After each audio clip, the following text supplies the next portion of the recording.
કેમ છો? મજામાં?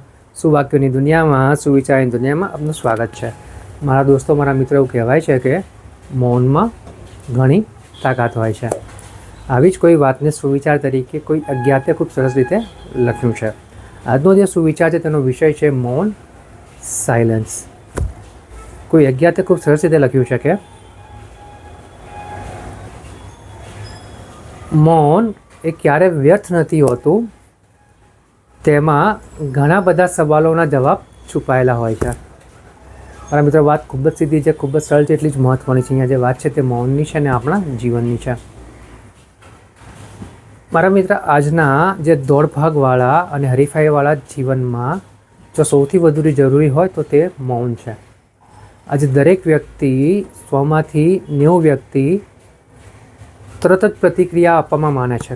કોઈ કંઈ વાત થઈ રહી છે અને પોતાની પાસે જ્ઞાન છે, પોતે જાણે છે, તો તરત જ પોતાનું જે કંઈ કહેવું હોય છે તેને કહી દેવું છે.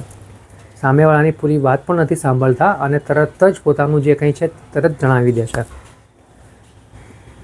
આ વાત અપૂચી ખોટી પણ નથી, પરંતુ આની કંઈ જરૂર નથી હોતી.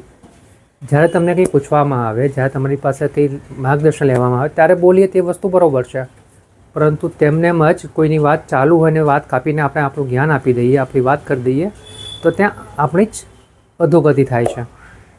અને અલગ રીતે સમજવું હોય તો જ્યાં ચર્ચા થઈ રહી છે, જ્યાં વાત થઈ રહી છે, જ્યાં આપણે પોતાનું ઇન્વોલ્વમેન્ટ છે, તો ત્યાં આપણે સૌથી પહેલાં તો જે વાત થઈ રહી છે ત્યાં ખૂબ જ ધ્યાનથી સાંભળવી જોઈએ. સામેવાળા સાથે કન્ફર્મ કરવું જોઈએ કે તેની વાત પતી ગઈ કે નહીં. વાત પતી ગઈ પછી જ આપણે તેની પર વિચારીને પ્રતિક્રિયા આપવી જોઈએ, જ્યાં આપણું ઇન્વોલ્વમેન્ટ છે, જ્યાં આપણે અંદર સામેલ છીએ. પરંતુ જ્યાં લાગે છે કે આપણું કોઈ ઇન્વોલ્વમેન્ટ જ નથી, આમાં આપણે કશું જ નથી કરી શકવાના, તો ત્યાં મૌન રહેવું વધારે સારું છે. કારણ કે જે કંઈ કરાવે છે તે આપણા શબ્દો જ કરાવે છે. સંબંધો બગાડે છે અથવા સંબંધો સુધારે છે.